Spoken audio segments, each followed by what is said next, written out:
మార్గదర్శి అంటే రామోజీరావు గారు గుర్తొస్తారు. రామోజీరావు గారు ఆంధ్రప్రదేశ్‌లో ఒక పెద్ద వ్యాపార దిగ్గజం. ఆంధ్రప్రదేశ్‌లోనే కాదు, దేశవ్యాపితంగా ఆయనకు వ్యాపారాలున్నాయి.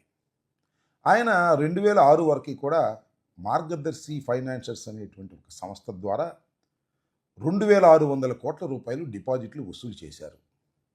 ఇలా డిపాజిట్లు వసూలు చేయటం అనేది ఆర్‌బీఐ ప్రకారం నేరం. ఎందుకంటే హెచ్‌యుఎఫ్ హిందూ అన్‌డివైడెడ్ ఫ్యామిలీ పేరు మీదుగా డిపాజిట్లు వసూలు చేయటం అనేది నిషిద్ధం. ఆర్‌బీఐ రూల్స్‌కి వ్యతిరేకం. దీన్ని గమనించినటువంటి అప్పటి ఎంపీ గారు మన ఉండవల్లి అరుణ్ కుమార్ గారు ఆర్‌బీఐకి కంప్లైంట్ చేశారు. అప్పటి నుంచి దీని మీద విచారణ జరుగుతుంది. ఇప్పటి వరకు జరుగుతూనే ఉంది. అనేకమైన మలుపులు తిరిగింది. అప్పుడు డాక్టర్ రాజశేఖర రెడ్డి గారు ముఖ్యమంత్రిగా ఉన్నారు. ఆ తర్వాత ఆయన చనిపోయాడు. రాష్ట్రం రెండుగా విడిపోయింది. అనేక సందర్భాల్లో రామోజీరావు గారు కోర్టుల్లో ఈ కేసును ఏదో ఒక విధంగా కొట్టించుకోవాలనేటువంటి ప్రయత్నాలు చేశారు. స్టేలు తీసుకున్నారు. కానీ ఎక్కడా కూడా కొట్టేసే అవకాశం దొరకలేదు.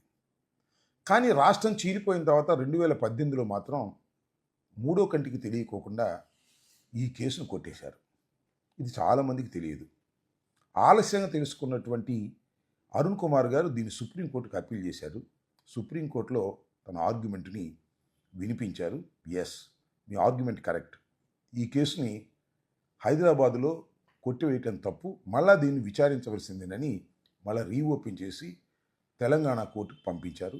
తెలంగాణ కోర్టులో ఇప్పుడు విచారణ జరుగుతూ ఉంది. ఈ విచారణ క్రమంలో నిన్న జరిగినటువంటిది ఒక ఆసక్తికరమైనటువంటి వాదనలు. అదేమిటంటే, ఒకవేళ రామోజీరావు గారు తప్పు చేస్తే ఆయన చనిపోయారు కదా, ఈ కేసు క్లోజ్ చేయండి అనేటువంటి ఆర్గ్యుమెంట్ చెప్పారు. అంతేకాదు, రామోజీరావు గారు చనిపోతే ఆయన చేసిన నేరాన్ని కొడుకు ఎలా భరిస్తాడు, ఆయన జైలుకి ఏమైనా పంపుతారా అనేటువంటి మాట కూడా మాట్లాడారు. మొత్తం ఆర్గ్యుమెంట్స్లో ఏమర్థం అవుతుందంటే, రామోజీరావు గారు చేసింది తప్పేను, అయితే మీరు రామోజీరావు గారు చనిపోయారు కదా, అందువల్ల ఈ తప్పుని క్షమించి వదిలేసేయండి అనేటువంటి ఆర్గ్యుమెంట్ని వాళ్ళు తీసుకున్నట్టుగా నాకు అర్థమవుతా ఉంది.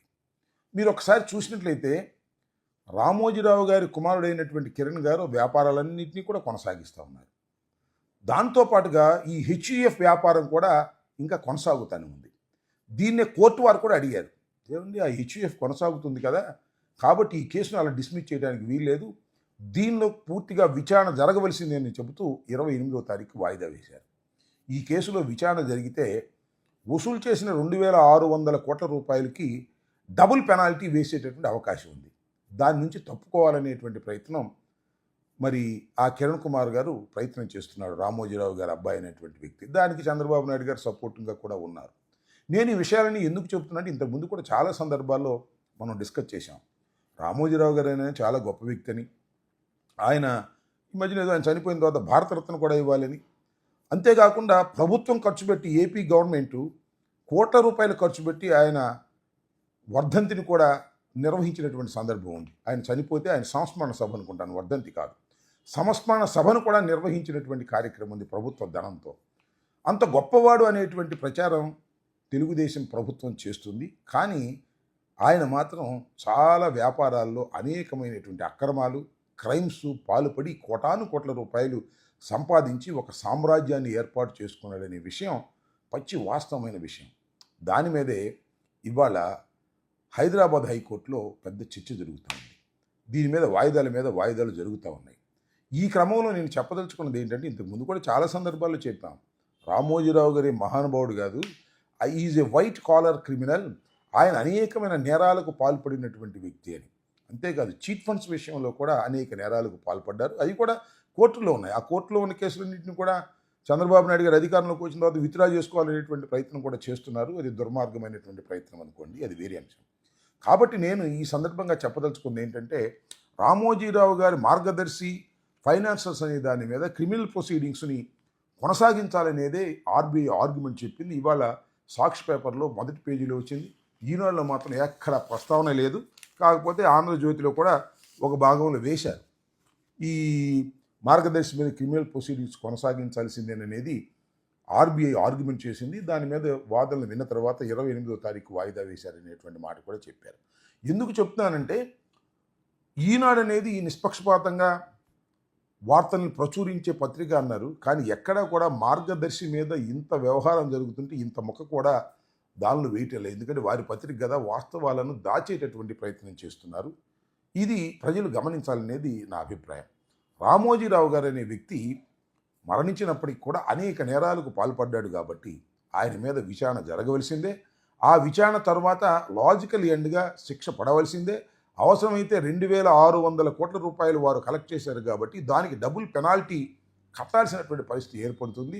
దీని నుంచి ఏదో ఒక విధంగా తప్పించుకోవాలనేటువంటి ప్రయత్నం రామోజీరావు గారు ఆయన వారసులు చేస్తున్నటువంటి విషయాన్ని మీ దృష్టికి తీసుకొస్తున్నాను. ఏదైనా ఒక్కటి మాత్రం వాస్తవం, ఏ తప్పు చేసినా ఆ తప్పుకి తప్పనిసరిగా ఎంత గొప్పవాడైనా సరే దానికి పనిష్మెంట్ అనుభవించవలసింది. ఒకవేళ ఆయన మరణించినప్పటికీ కూడా ఆ సంస్థ కొనసాగుతుంది కాబట్టి, ఆయన కుటుంబ సభ్యులు ఆ సంస్థను కొనసాగిస్తున్నారు కాబట్టి ఈ విచారణ చేసి వారి కుటుంబ సభ్యుల మీద కూడా ఫైన్ వేసేటటువంటి పరిస్థితి ఉంటుందనే విషయాన్ని మనం అందరం గమనించవలసినటువంటి అవసరం ఉందని ఈ సందర్భంగా నేను మీకు చెప్పదలుచుకున్నాను. కాబట్టి రామోజీరావు గారు ఆయన కార్యక్రమాలు, ఆయన వ్యవహారాలు అన్నీ కూడా విచారణ జరిగి న్యాయబద్ధంగా ఒక లాజికల్ ఎండుకు రావాల్సినటువంటి అవసరం ఉంటుందనేది ఈ సందర్భంగా నేను తెలియపరుస్తూ ఉన్నాను. నిన్న వంశీని అరెస్ట్ చేయడంతో ఒక్కసారిగా వాతావరణం అంతా వేడెక్కింది.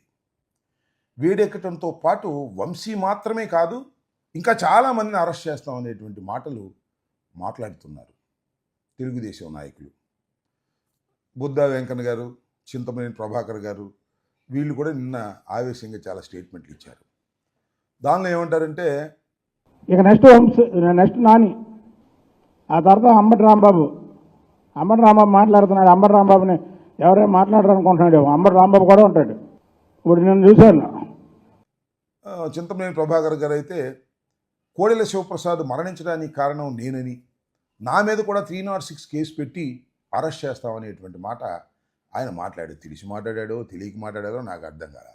దాంతోపాటు బుద్ధా వెంకన్న గారు ఎక్స్ ఎమ్మెల్సీ ఆయన మాట్లాడాడు. ఇవాళ నన్ను అలాగే వెల్లంపల్లిని ఇద్దరిని కూడా లోపలేసేస్తామనేటువంటి మాట మాట్లాడుతున్నారు. ఏంటో నాకు అర్థం కానటువంటి అంశాలు ఏమిటంటే, ప్రభుత్వం మీ చేతిలో ఉన్నంత మాత్రాన ఎవరిని పడితే వారిని లోపల వేసేసి హింసించి భయపెట్టాలి అనుకోవటం అది మీ అమాయకత్వాన్ని మనవి చేస్తున్నాను. వైఎస్ఆర్ కాంగ్రెస్ పార్టీకి చెందినటువంటి నాయకుల్ని మీరు ప్రభుత్వం అధికారంలోకి వచ్చిన తర్వాత చంద్రబాబు నాయుడు గారి నాయకత్వంలో, అదేవిధంగా లోకేష్ గారి రెడ్ బుక్ రాజ్యాంగాన్ని అమలుపరిచే క్రమంలో అనేక వందల మంది కార్యకర్తల్ని మీరు లోపల వేశారు. ముఖ్య నాయకుల మీద కేసులు పెట్టారు. కొంతమంది నాయకుల్ని లోపల వేశారు. బెయిల్స్ తెచ్చుకున్నాం. ఇవాళ మిగిలిపోయినటువంటి నన్ను, వెల్లంపల్లిని, అదేవిధంగా గుడివాడ నానిని వీళ్ళందరినీ లోపలేసేస్తామని బెదిరించే కార్యక్రమాలు చేస్తున్నారు. మాకేం తెలియదా? మేమన్నా చిన్నపిల్లలమా? మీరు అధికారంలోకి వచ్చిన దగ్గర నుంచే మేము నిర్ణయించుకున్నాం. మీరు మమ్మల్ని లోపలేస్తే న్యాయబద్ధంగా పోరాటానికి సిద్ధపడి ఉన్నామనే విషయాన్ని దయచేసి గమనించాలని మనవి చేస్తున్నాం. అసలు వాళ్ళు ఎలా రాజకీయాలు తయారయ్యాయంటే, జైలుకి వెళ్లకుండా రాజకీయాలు చేయటం కష్టం అనేటువంటి పరిస్థితికి వచ్చేసాం. ఇవాళ బుద్ధా వెంకన్న చెప్పినా, లేదు చింతమనేని ప్రభాకర్ చెప్పినా, ఈ రెండూ కూడా లోకేష్ గారి మాటలని మాకు తెలుసు. లోకేష్ గారి మాటలే కాదు, ఇది చంద్రబాబు నాయుడు గారి ఉద్దేశం అని కూడా నాకు తెలుసు.